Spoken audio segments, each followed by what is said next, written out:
kita mohon bimbingan, mohon didikan dengan izin ilahi, mohon pancaran roh, mohon supaya pancaran roh itu bisa menghantarkan kita kepada Allah. Tapi setiap saat tindakan kita selalu mendoakan bahayai, selalu linapsi tidak lilghos. Apakah itu mungkin kita akan menjadi pengawal dan praketia? Ingatlah hadirin bahwa nanti di alam kubur ada sebab peristiwa yang sangat-sangat menyakitkan, peristiwa sangat-sangat mengerikan, yaitu kita didatangi oleh dia makhluk yang berwarna hitam kebiru-biruan. Siapakah dia? Mereka adalah malaikat mungkar nangkir. Malaikat mungkar mangkir bertanya, man robuka? Siapa Tuhan? Man nabiuka? Siapa nabimu? Jelas pertanyaan ini tidak bisa dijawab oleh akal pikiran, tidak bisa dijawab oleh ilmu yang selama ini kita pelajari. Walaupun kita mondok puluhan tahun tidak bisa menjawab satu pertanyaan itu. Kenapa demikian? Dikarenakan pertanyaan malaikat mungkar dan nangkir sehubungan dengan keimanan kita anak-anak manusia. Karena apa? Barang siapa yang mengingat di alam roh, di mana alam roh itu antara Allah dan roh berdialog yang menghasilkan tiga piagam. Tiga piagam itu yang pertama adalah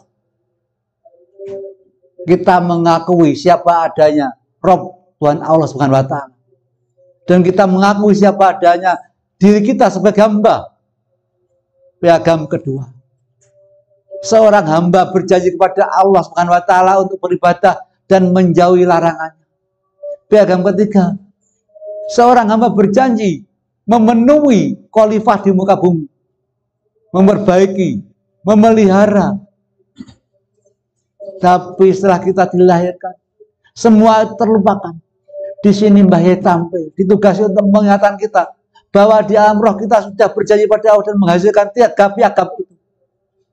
Oleh karena itu, barang siapa yang ingat tiga piagam itu, insya Allah akan bisa menjawab pertanyaan malaikat mungkar dan nangkir. Dan apabila kita tidak bisa menjawab, maka malaikat itu akan berubah menjadi kejam, ngeri, dan berwajah buruk, menghukum kita, memukul kita sampai hancur.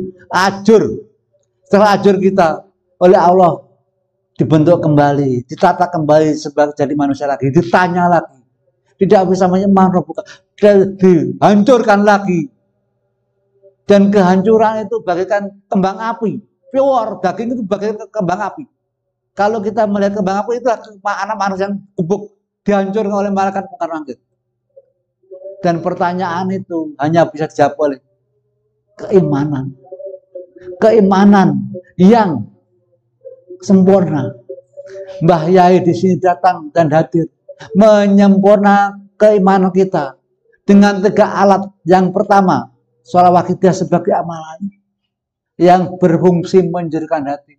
Yang kedua, pedoman kehidupan, atau dengan kata lain ajaran Wahidiyah. Istilah Waif, pandangan kehidupan atau pedoman kehidupan yang definisinya petunjuk penerapan ilmu ketauhidan yang sehingga menjadikan kesadaran dalam hati bagi pengamalnya. Kalau kita mengetapkan ajaran lillah billah rasul lillah ghosbil dalam yukti, maka kita disebut seseorang yang mengamalkan, menerapkan petunjuk-petunjuk ilmu ketauhidan yang sehingga menjadikan kesadaran hati bagi pengamalnya terus menerus sampai malaikat Israel menjemput. Itulah orang yang paling berbahagia, orang yang paling indah. Setelah kita mampu melaksanakan itu, kemudian prinsipnya ada pandang bulu.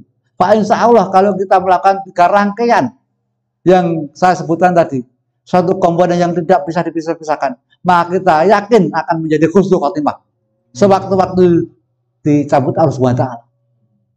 Oleh karena itu, sebelum kita melaksanakan amalan yang pertama, itu sawah kita sebagai penjerah hati, mari kita berusaha mengeterapkan pedoman kehidupan dengan niat ikut perintah Allah SWT. niat mengikuti tuntunan Rasulullah SAW, mengikuti bimbingan Al-Ghaus waktu zaman bayi Majid Qudus SAW. Setelah itu kita niatkan dalam hati. Kemudian kita dasari dengan bir-Rasul dan bil-Ghaus.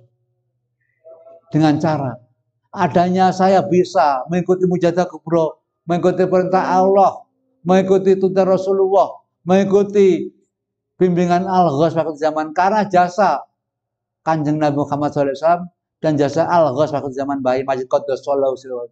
Kemudian kita bilahkan semua ini yang menciptakan, menggerakkan kehendak Allah. Itulah pengeterapan daripada ajaran wakidiyah dalam yukti. Kalau kita melakukan itu dalam hal mujahadah di malam, insya Allah saya yakin kita akan menjadi golongan orang yang bertauhid sampai mati. Oleh karena itu marilah kita terapkan dan dengan adab yang sebaik-baiknya. Sekali lagi saya ingatkan, termasuk mengingatkan diri saya sendiri, jangan sampai gara-gara satu orang segelintir anak manusia ditolaknya acara awal hingga akhir. Marilah kita benar-benar mengeterapkan ajaran wakidiyah. Monggo kita terapkan.